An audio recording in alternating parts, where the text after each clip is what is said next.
हाय, मैं हूं शिवाजी साटम और आप मुझे एसीपी प्रद्युमन के नाम से जानते हैं। For more episodes of CID, subscribe to Sony Pal and hit the bell icon.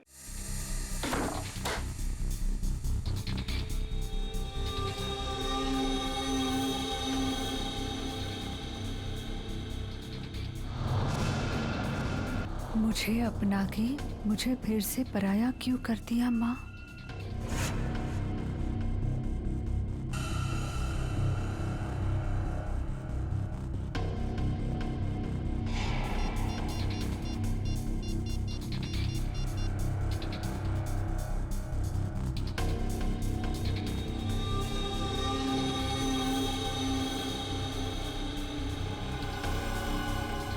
क्या आपने मुझसे कभी प्यार नहीं किया माँ?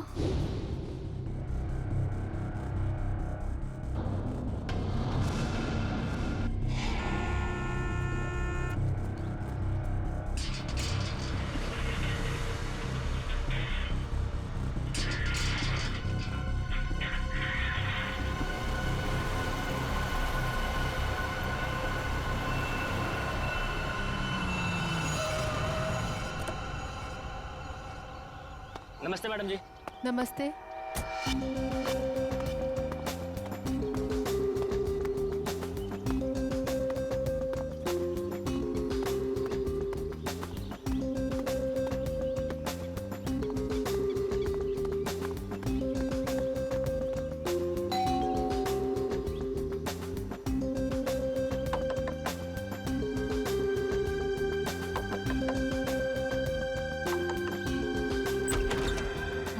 दरवाजा कैसे खुला है? विनीता, विनीता, विनीता, कहाँ हो तुम? सो रही हो क्या? विनीता। अंकल, आंटी, कोई आवाज क्यों नहीं दे रहा है?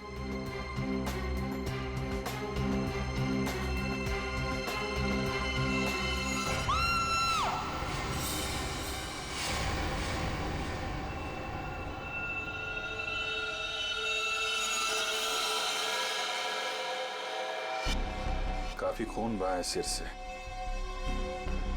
लगता है किसी भारी चीज से मारा गया है।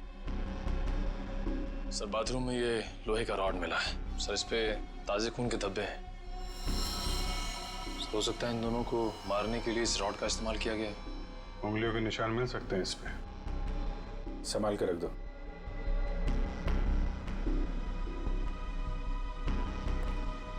वैशाली जी, आपने सबसे पहले देखा लाशों को? मैंने और मेरी फ्रेंड विनीता ने टेनिस खेलने का प्लान बनाया था। जब मैं यहाँ आई तो विनीता मुझे नहीं मिली और अंकल आंटी की लाश। लाश के आसपास किसी को देखा था? यहाँ पे कोई नहीं था। और बाहर का दरवाजा खुला हुआ था? जी, पर मुझे विनीता की फिक्र हो रही है क्योंकि उसका फोन सुबह से बंद आ रहा है। विनीता का कोई फोटो है आपके पास? फोटो तो ये रही। वंश सर, ये फोटो सब चेक ना किया और पुलिस स्टेशन में भेजो। इसकी जान को खतरा हो सकता है। सर। और आप हैं यहाँ के वॉचमैन। वॉचमैन का मतलब समझते हो? घर का रखवाला। ये रखवाली की तुमने अपने मालिक और मालकिन की? कैसे कहूँ साहब, अब तो ये बोझ पूरी जिंदगी मेरी आत्मा पर रहने वाला। तुम्हारे रहते हुए खूनी अंदर आया तो आया कैसे? ये बात तो मेरे लिए भी पहेली बनी हुई है। ऐसी पहेली सुलझाना सीआईडी को अच्छी तरीके से आता है। प्लीज साहब, मेरे बाबूजी से इस तरह बात मत कीजिए। ये दिल के मरीज है और अगर इन्हें कुछ हो गया तो मेरा क्या होगा? तो चुप कर। माफ करना साहब, मेरा बेटा है, मुझसे बहुत प्यार करता है। चल जा, बाहर जाके बैठ। कल रात विनीता घर पे थी? हाँ साहब, वो घर पे ही थी, मगर रात को देर से आई थी। 2 बजे घर पे आई थी वो। और वैशाली जी, आप कितने बजे आए? सुबह 8 बजे। मतलब विनीता यहाँ से रात 2 बजे से सुबह 8 बजे के बीच में गई है? नहीं गई साहब। नहीं गई है तो घर पे कहाँ है? तुम ड्यूटी पे कितने बजे सो रहे थे ये बताओ। नहीं साहब, हम बिल्कुल नहीं सोए। सोने की बात तो दूर, हमने सेकंड की झपकी भी नहीं ली। तो क्या वो खूनी आसमान से उड़ के इस घर में आया? हाँ? तो चलिए एक बात बताओ, विनीता के परिवार वालों की किसी से कोई दुश्मनी थी? मुझे इस बारे में कुछ नहीं पता। अच्छा, विनीता के बारे में आप हमें और क्या बता सकती हैं? विनीता मुझसे अपने सारे सुख दुख बांटती थी। बस उसे अपने अनाथ होने की हीन भावना महसूस होती रहती थी। एक मिनट, आपने कहा कि विनीता अनाथ है? अंकल आंटी ने उसे गोद ले रखा था। अच्छा, विनीता का सुरेश जी और उनकी पत्नी के साथ कैसा संबंध था? बहुत अच्छा था, जैसे कि उसके सगे माँ बाप हो। पर विनीता से वो एक ही बात से नाराज होते थे। कौन सी बात? रोहन। ये रोहन कौन है? वो सुरेश अंकल के दोस्त धनराज जी का बेटा था। उससे विनीता बहुत प्यार करती थी, पर इन्हें ये रिश्ता जरा भी मंजूर नहीं था। रोहन ठीक आदमी नहीं था क्या? एक नंबर का शराबी।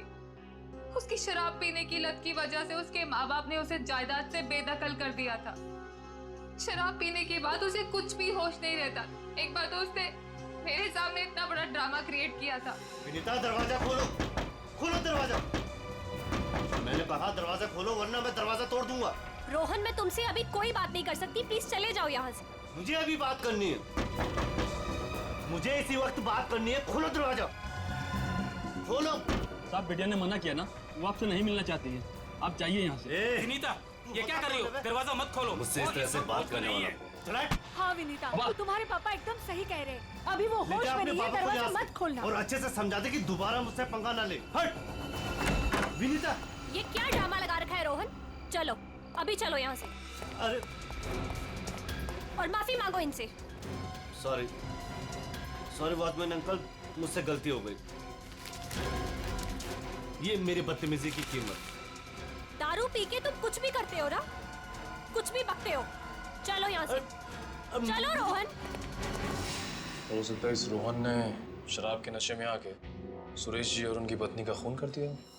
और फिर विनीता को अपने साथ लेकर चला गया। इस रोहन का नंबर है आपके पास? हाँ, नंबर तो है मेरे पास। 198234 561।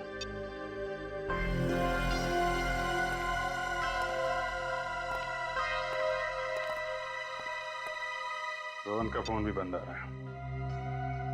सर, अब एक बात समझ में नहीं आ रही है। अगर वो खूनी मेन गेट से अंदर नहीं आया तो फिर कहाँ से आया? घर को चेक करते हैं।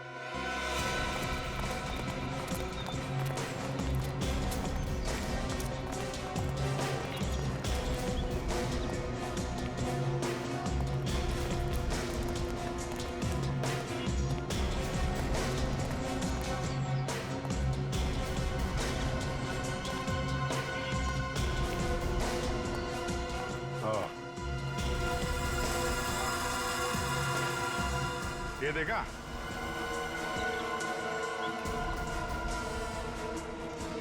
लगता है खूनी यहाँ से अंदर आया और फिर यहीं से बाहर भाग गया। सर, खूनी यहाँ से आ जा सकता है, लेकिन खूनी विनीता को यहाँ से कैसे लेके जा सकता है? हाँ सर, अगर विनीता के साथ उसने जोर जबरदस्ती की होगी तो विनीता चीखती चिल्लाती शोर मचाती। हो सकता है विनीता को बेहोश कर दिया। इसके पहले उसे कुछ हो, हमें उसे ढूंढना होगा और इस रोहन से भी मिलना पड़ेगा।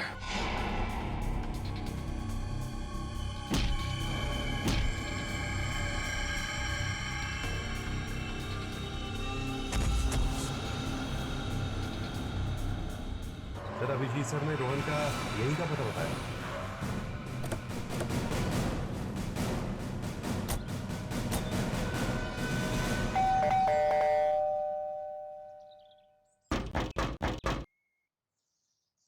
सर, ये रोहन वाकई में अंदर नहीं है या फिर जानबूझ के दरवाजा नहीं खोल रहा है? अभी पता चल जाएगा।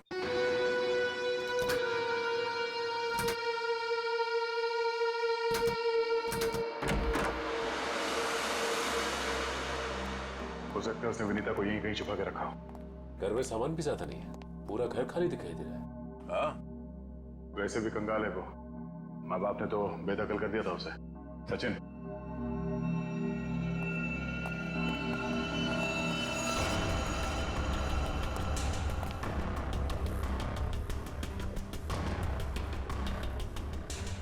सर, यहाँ तो कोई भी नहीं है, ना ही विनीता और ना ही रोहन।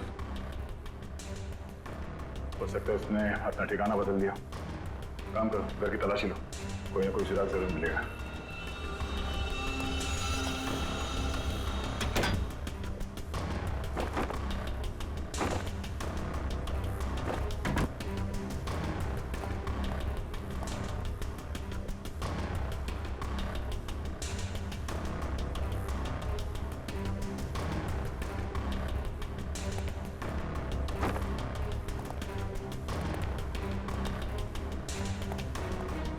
चारों तरफ किताबें ही किताबें पढ़ी। लगता है इस रोहन को किताबें पढ़ने का बहुत शौक था। नजरिया बदलिए, बहुत अच्छी किताब है ये।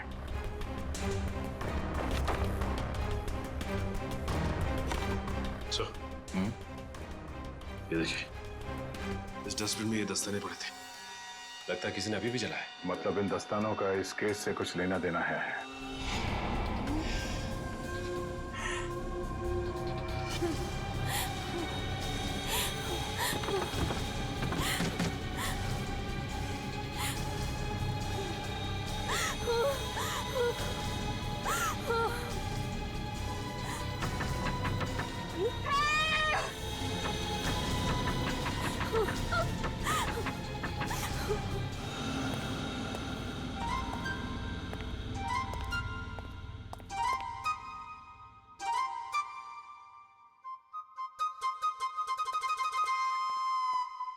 Ready sir. मेरे इतने बड़े शरीर के इत्तू से दिमाग में ना एक बात नहीं घुस रही है। कौन सी बात? ये रोहन का मेन मकसद था विनीता से शादी करना, करेक्ट? करेक्ट। फिर इसने अपने सास ससुर की जान क्यों ली? अरे वृषाली ने बताया था ना कि उसे शराब पीने की बहुत जबरदस्त लत थी, और शराब के नशे में लोग अक्सर कुछ भी कर जाते, उन्हें कुछ याद नहीं रहता। हाँ क्या? शराब के नशे में इतनी ऊंची दीवार कोई कैसे चढ़ सकता है, भले रस्सी के सहारे क्यों नहीं? और फिर विनीता, वो तो शराब नहीं पीती, वो क्यों गई रोहन के साथ? सर वैसे भी विनीता तो उनकी सगी बेटी थोड़ी थी। जो कुछ भी हो, जो कुछ भी हो, लेकिन वो अपने माता पिता से बहुत प्यार करती थी। नहीं नहीं नहीं, कुछ और ही चक्कर है। लगता है इन दोनों को मारने का ही प्लान था। सर, हाँ, लगता है ये काम किसी लुटेरे का होगा। फ्रेडी लुटेरा नहीं हो सकता। कोई लूटने के लिए आता तो घर का सारा सामान वैसे के वैसे कैसे रहता? नहीं नहीं, ये मुजरिम जो भी है ना, उसका एक ही मकसद था, इन दोनों को खत्म करने का। सर, हाँ, एक बहुत ही हैरान कर देने वाली बात पता चली है। क्या? सर, विनीता ने 1 हफ्ते पहले फायर ब्रिगेड में फोन किया था, और ये रही उस फोन कॉल की audio clip. Hello fire brigade, मेरे घर में आग लगी है, प्लीज जल्दी किसी को भेज दीजिए। मेरा एड्रेस है 603 हर्ष विहार, शांति नगर। लेकिन सर, जब फायर ब्रिगेड वाले उनके घर पहुंचे तो विनीता की मम्मी माला जी ने उन्हें ये कहकर वापस भेज दिया कि वहां कोई आग वाग नहीं लगी है। हाँ, उसके घर में तो कोई आग लगने का निशान भी नहीं मिला। अरे झूठ क्यों कहा उसने? यही बात तो समझ में नहीं आ रही। फायर ब्रिगेड वाले ने खुद देखा था स्टोर रूम से धुआं निकलते हुए। उसने अंदर जाना भी चाहा, लेकिन माला जी ने उसे रोक दिया। माला जी ने फायर ब्रिगेड वाले को अंदर जाने से रोक दिया? क्यों? कुछ और ही चक्कर है।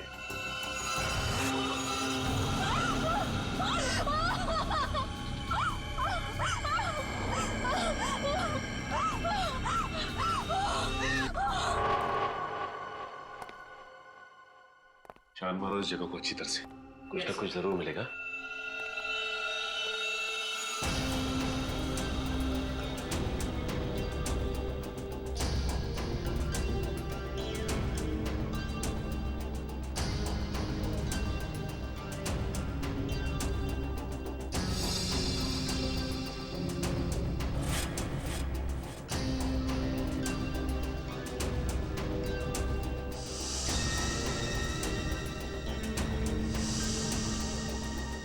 ये क्या हुआ सर? सीलिंग पे पेंटिंग बनाई। बड़ी ही अजीब बात है। देखते।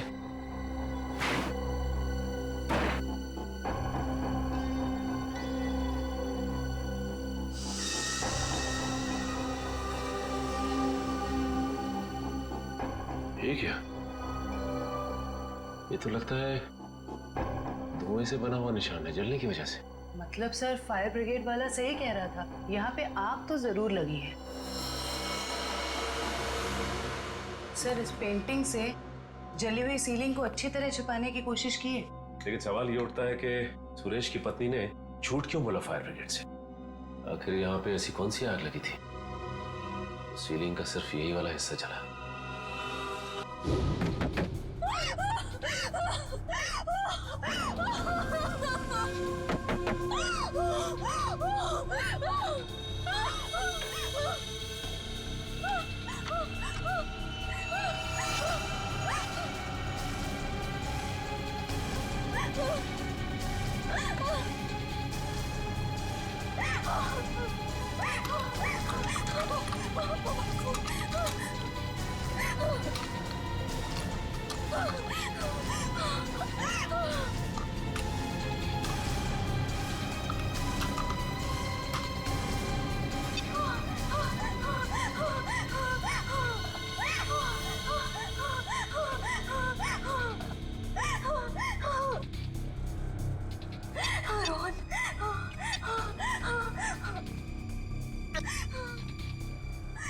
रोहन फोन क्यों नहीं उठा रहा?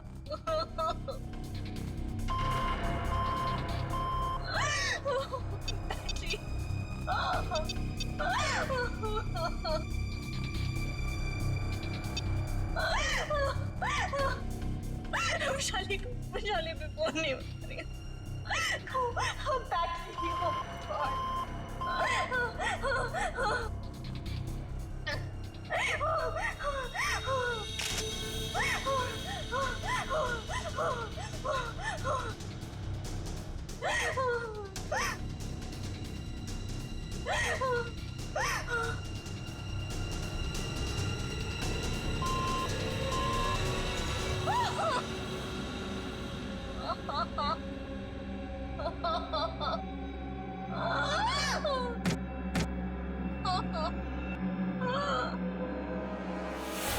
बस मौत रात को 1 बजे से 3 बजे के बीच में हुई है।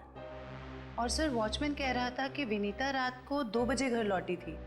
सर अगर खून उससे पहले हुए होते तो वो चीखती चिल्लाती या बाहर जाती।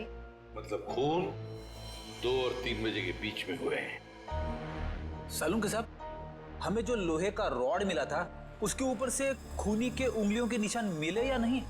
नहीं, बस कोई उंगलियों के निशान नहीं मिले। नहीं मिले? रोहन के घर में से हमें आधे जले हुए ग्लव्स मिले थे।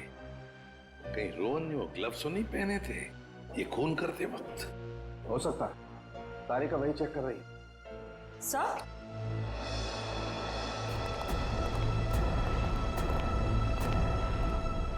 सर ये खास किस्म का सॉल्यूशन है, इको डेल्पाइट नाम। अगर मैं इस सॉल्यूशन को इन दस्तानों पर डालूं तो इन दस्तानों पर जो कुछ भी लगा हुआ होगा वो अलग हो जाएगा। अरे वाह, फॉरेंसिक टेक्नोलॉजी कहां से कहां पहुंच गई है।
अरे इन पे तो खून लगा है, देखते हैं किसका है।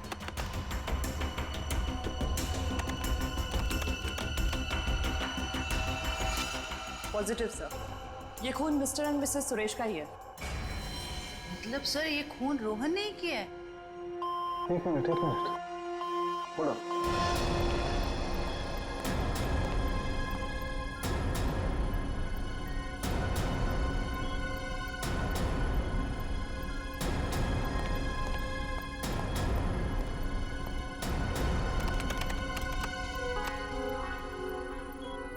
बस वो देखो, दस्तानों पर ये जो दिखाई दे रहे हैं ये रस्सी के रेशे। सर कहीं ये वही रस्सी तो नहीं जो हमें विनीता के घर के बाहर मिली थी?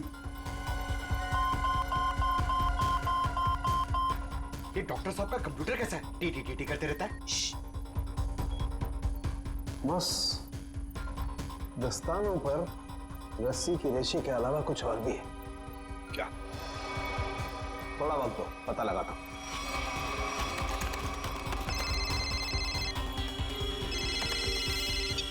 हाँ श्रेया, ठीक है। क्या? सर विनीता का फोन थोड़ी देर के लिए ऑन हुआ था, उसके घर के बिल्कुल करीब। और सर उसने सोशल नेटवर्किंग साइट पे अपने दोस्त को एक SOS मैसेज भी भेजा है। श्रेया मुझे लिंक अभी भेज रही है सर। ये देखिए सर। मैं घुटन से मर रही हूं, प्लीज मुझे बचाओ। Vinita, my God.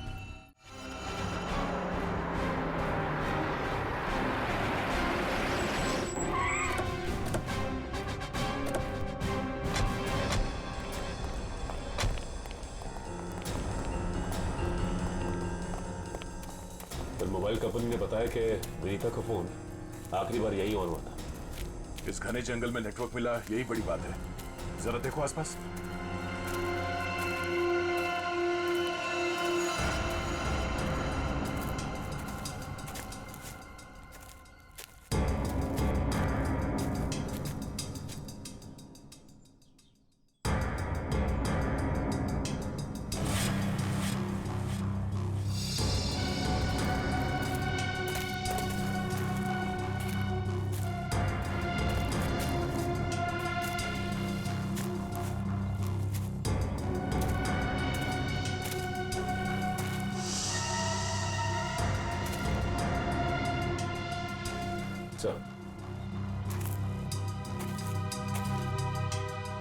सामने झोपड़ी दिखाई दे रही है।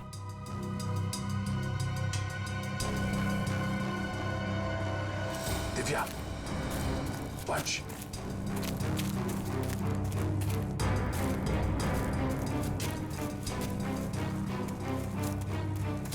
चौकन्ने रहना।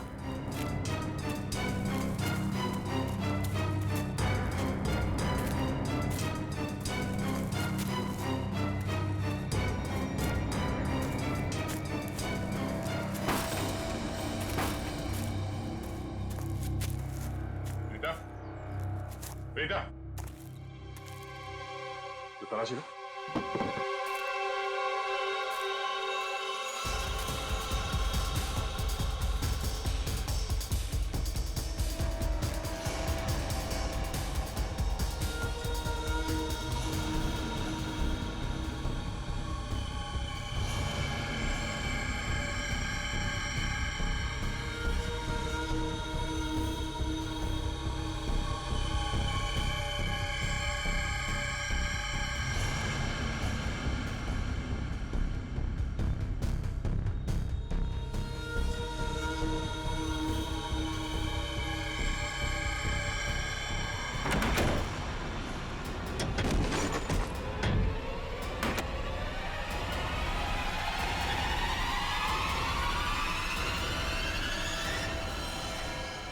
ये तो रोहन है।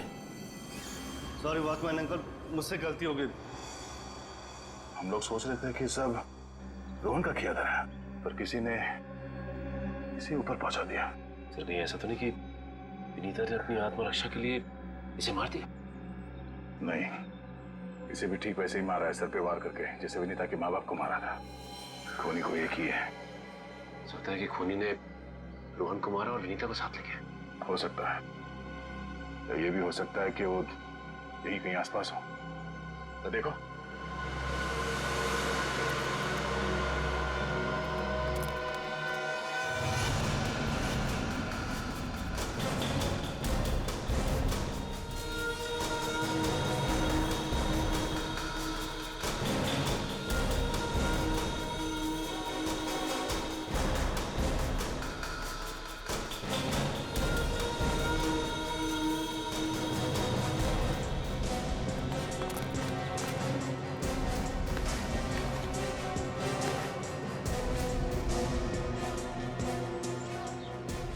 सर आसपास भी कुछ नहीं मिला। से कुछ नहीं मिला। सर ये देखिए, फावड़ा और कुदाल।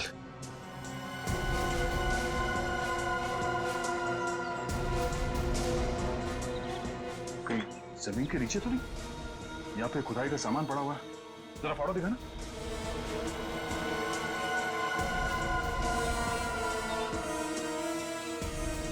इस फावड़े पे गीली मिट्टी लगी हुई और ये पत्ता।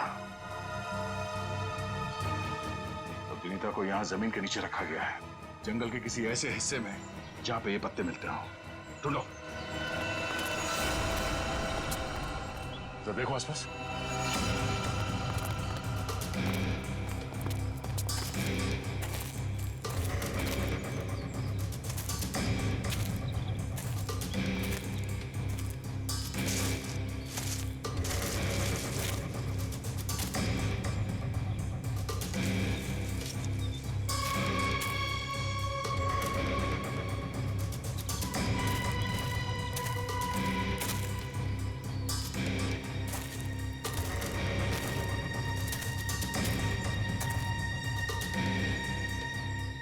सचिन, वंश, दिव्या,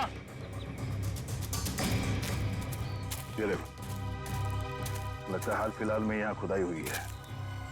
वंश, खुदाई का औजार लिया जल्दी। सर।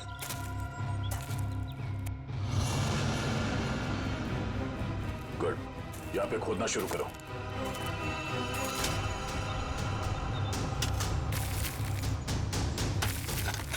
एक मिनट हट जाओ।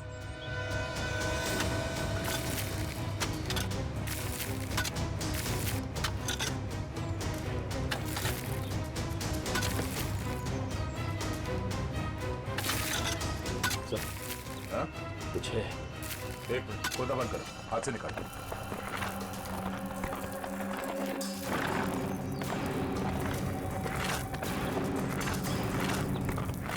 तो इसके अंदर तो नहीं?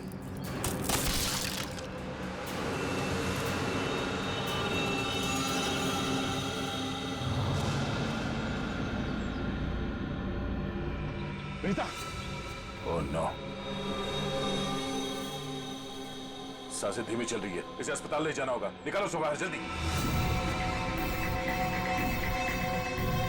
हाथ दो, निकालो बाहर निकालो, पैर पकड़ो उसके। चलो।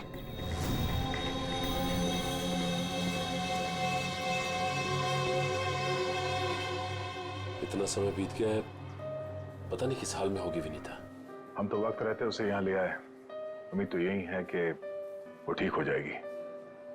ठीक भी हो जाएगी तो भी रोहन की मौत और उसके माँ बाप की मौत का सदमा पता नहीं बर्दाश्त कर पाएगी कि नहीं। मैं हमेशा कहता हूँ कि सीआईडी में सबसे मुश्किल काम यही है, किसी को किसी अपने की मौत की खबर देना। हाँ डॉक्टर साहब, कैसी है विनीता? अब खतरे से बाहर है, उन्हें होश आ गया। गुड, हम उनसे बात कर सकते हैं? हाँ बात कर सकते हैं, लेकिन वो काफी तनाव में, बहुत देर तक कम ऑक्सीजन में रहने की वजह से फिलहाल बहुत ज्यादा कमजोर है वो। थोड़ा संभाल के ध्यान रखिएगा इस बात का। ठीक है, हम इस बात का ख्याल रखेंगे। Thank you. चलो।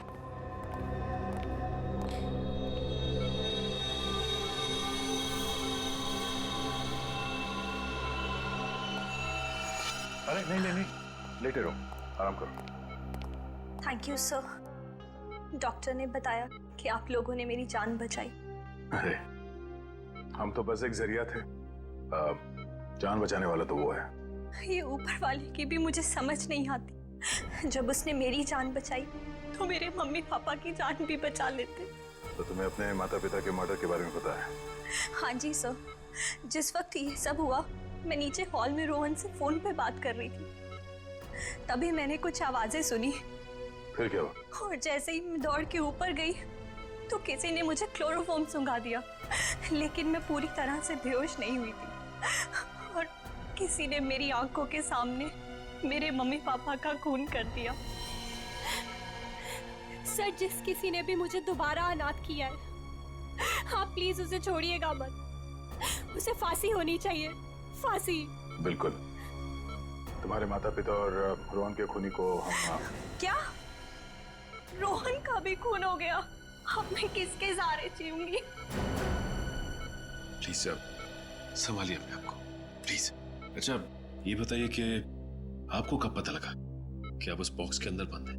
जब मेरी आंखें खुली तो मैं एक घुटन भरे बक्से में थी। मुझे नहीं पता था कि किसी ने मुझे जिंदा दफन कर दिया। अच्छा विनीता, उनमें से किसी का चेहरा देखा था तुमने? नहीं सर। ठीक है। आरोप साहब, दया, वो जो रस्सी है, उस रस्सी पर मुझे भेड़ का बाल मिला है। उस रस्सी पे भेड़ का बाल मिला? हाँ दया, भेड़ का बाल। और भेड़ भी ऐसी वैसी नहीं, हिमालय पर रहने वाली भेड़। ओह, मतलब वो रस्सी किसी ऐसे आदमी का है जो हिमालय पर्वत के आसपास जाके आया है या फिर वहीं का रहने वाला है? बिल्कुल बिल्कुल। ठीक है डॉक्टर साहब, मैं आपसे बाद में बात करता हूँ। ओके। अच्छा हाँ दया, विनीता कैसी है? ठीक है, होश आ गया उसे। गुड गुड, चलो ठीक है फिर, बाय। Okay sir. विनीता, ये बताओ कि तुम्हारे आसपास में कोई ऐसा आदमी है जो हाल ही में हिमालय जाके आया था क्या, या फिर वहीं का रहने वाला हो जो यहाँ पे आया हो? सिर्फ हिमालय पे नहीं, नेपाल भी गए थे मम्मी पापा। अच्छा, कब की बात है? 1 महीने पहले की। वो खुद से वहां गए थे या ये ट्रैवल एजेंट के जरिए टूर पैकेज में? टूर बुक करवाया था सर। इससे उनके पैसे भी बच जाते थे और उनके नए दोस्त भी बन जाते थे। लेकिन उन्हें नहीं पता था कि ये टूर उनकी जिंदगी का आखिरी टूर होगा। संभालो अपने आप को। विनीता, हमें उस ट्रैवल एजेंट का नंबर चाहिए। सर, विनीता के माता पिता के साथ जितने भी लोग नेपाल गए थे उन सभी से पूछताछ कर लिए। तो क्या पता चला? सर, नेपाल में एक अनाथ आश्रम है। सुरेश जी और माला जी जब भी नेपाल जाते थे वो इस अनाथ आश्रम में जरूर जाते थे। बानवीर संस्था। विनीता को भी तो यहीं से गोद लिया था माला और सुरेश ने। जी सर। हाँ, देखते हैं जरा इनसे बात करके। हेलो, देखिए मैं एसीपी प्रद्युमन बोल रहा हूँ सीआईडी से, या मुंबई। अच्छा देखिए, मुझे माला और सुरेश के बारे में कुछ इंफॉर्मेशन चाहिए। हाँ हाँ, वो 1 महीने पहले आपके यहाँ आए थे ना? अच्छा अच्छा, तो प्लीज एक काम करेंगे आप, वो फोटोग्राफ्स हमारे सीआईडी के वेबसाइट पर मुझे भेज देंगे आप? Okay, thank you. क्या हुआ सर? किसकी तस्वीरें मंगवाई आपने? विनीता को गोद लेने से पहले सुरेश और माला ने इसी अनाथ आश्रम से 1 साल पहले एक लड़के को गोद लिया था, गोविंद नाम में। गोविंद, लगता है फोटोग्राफ्स आ गए।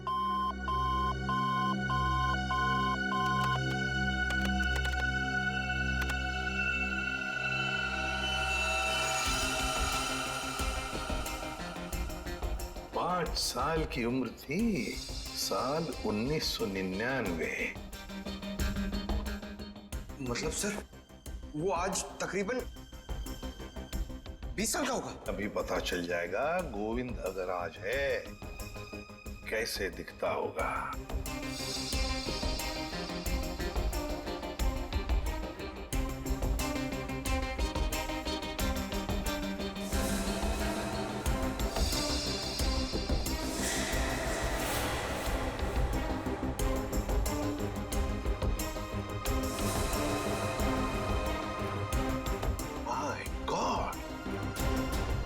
माय गॉड, ये गोविंद है।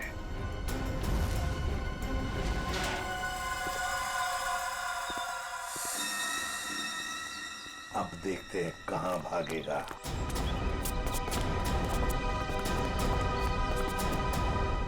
ठीक है सर, हमें देख के अंदर भाग गया है। जब गीदड़ की मौत आती है तो वो शहर की तरफ भागता है, मगर ये तो अंदर भाग गया।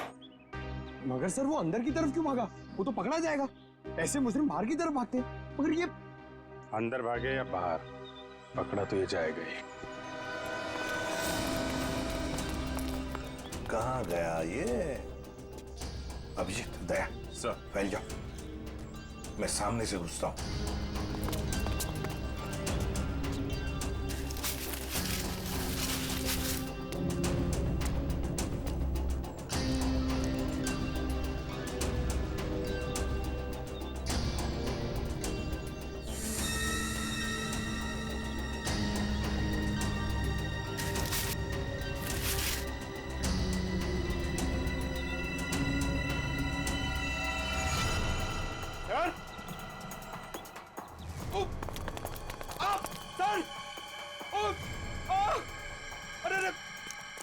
क्या हुआ? सर खुजली हो रही है सर। अरे खुजली कहाँ से होने लगी तुम्हें? सर बहुत तेज खुजली हो रही है सर। ये झाड़ की वजह से। अभिजीत क्या हुआ इसे? सर ये प्लांट ये बहुत गड़बड़ है, इसकी वजह से इसको खुजली हो रही है। एक मिनट अरे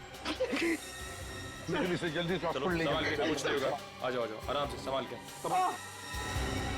तो जानबूझकर हमें यहाँ अंदर बुलवा लिया है, जाल रचा है उसने खुजली वाले पौधों का। संभल के रहना, यहीं कहीं छुपाई है।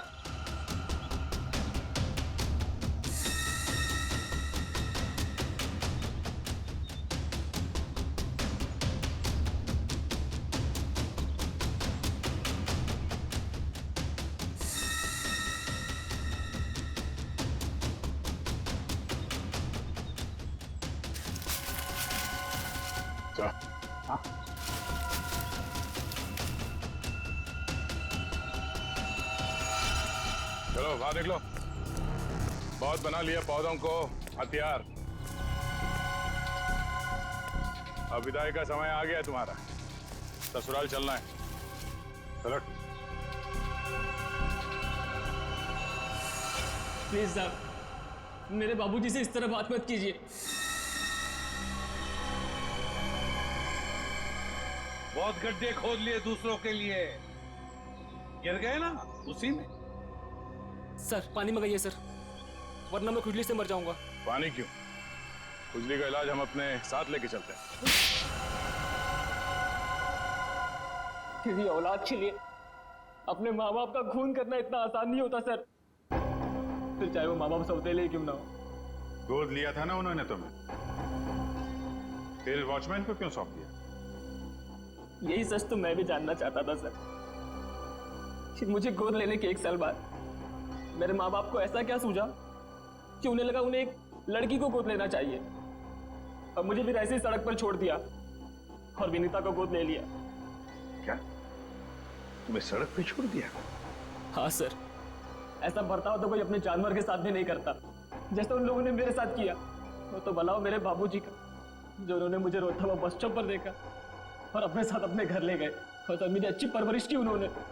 सुरेश और माला ने पहचाना नहीं तुम्हें? नहीं सर, मैंने हाल फिलहाल में उनके घर जाना शुरू किया था। मेरे बाबूजी की उम्र हो गई थी, तो मुझे लगा मुझे नौकरी करनी चाहिए। क्या तुम्हारे बाबूजी जानते नहीं थे कि तुम उनके मालिक के बेटे हो? नहीं सर, जब मैं उन्हें मिला था तब वो वहां काम नहीं करते थे, और सर मैं इसे कोई इत्तेफाक नहीं कहूंगा, तो भगवान ने मेरे साथ इंसाफ की। तुम्हें किसने अधिकार दिया सजा देने का? सजा देने का हक सिर्फ अदालत को है। क्या तुम शुरू में ही पहचान गए थे उन दोनों को? ये बात तुम्हें मालूम कैसे पड़ी कि उन्होंने तुम्हारे साथ ऐसा किया था? नहीं पहचाना था सर। एक दिन मैं बगीचे में काम कर रहा था, तो माला मेम साहब ने मुझे घर के अंदर बुलाया था किसी काम से। विनोद! जी मेम साहब। जरा ऊपर आना, तो काम है। अभी आया। जी मेम साहब। विनोद, देखो ये पुरानी अलमारी है, इसे ठीक से स्टोर रूम में रख देना। हाँ जी मेम साहब। हाँ।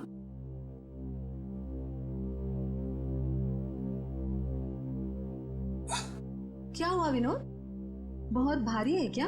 बहुत ज्यादा भारी मेम साहब। एक काम करता हूँ, इसमें से कुछ सामान बाहर निकाल लेता हूँ। मगर निकाला हुआ सामान फिर से रख देना अंदर। हाँ जी मेम साहब। हाँ।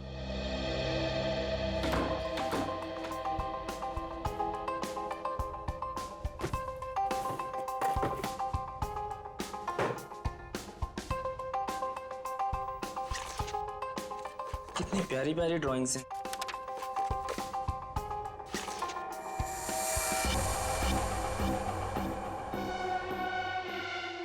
ये तस्वीर तो मेरे बचपन की है। इसका मतलब साहब और मेम साहब ने मुझे गोद लिया था। विनोद, कितनी देर, जल्दी करो। जी मेम साहब, बस हो गया।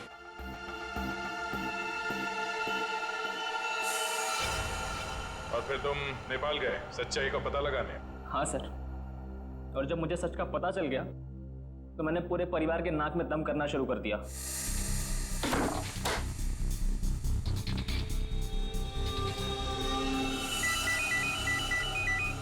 किसका फोन है? हेलो, हेलो, अरे जवाब क्यों नहीं दे रहे हो? हेलो, कौन है? ऐसा क्यों किया? कौन बोल रहा है? आपका बेटा। बेटा? क्या? बताइए, ऐसा क्यों किया? मुझे अपना बनाकर फिर से अनाथ क्यों कर दिया? देखो, ऐसी बातें फोन पर नहीं होती हैं। आमने सामने मिलो, फिर बैठ के बात करते हैं। बताइए कहाँ मिलना है? मेरे घर। ठीक है, पहुंच गया।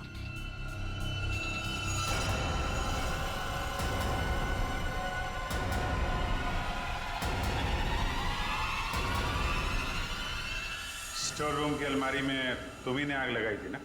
हाँ सर, पर माला जी नहीं चाहती थी कि उनकी सच्चाई दुनिया को मालूम पड़े और समाज में उनकी बेइज्जती हो, इसीलिए फायर ब्रिगेड को भी उन्होंने वापस भिजवा दिया। और रोहन? रोहन को क्यों मारा? मैं रोहन को नहीं मारना चाहता था सर, उससे मेरा कोई लेना देना था ही नहीं। मैं तो उसके घर गया हुआ था वो दस्ताने रखने के लिए, ताकि आप लोगों को दस्ताने उसके घर से मिले और आप लोग उस पर शक करें। उसने मुझे देख लिया सर, मजबूरन मुझे उसे मारना पड़ा। बदले की आग में तूने 3 खून किए, एक मासूम को जिंदा दफनाने की कोशिश भी की। ये कैसा बदला? ये बदले की आग तुम्हें फांसी के फंदे तक ले जाएगी, फांसी के फंदे तक।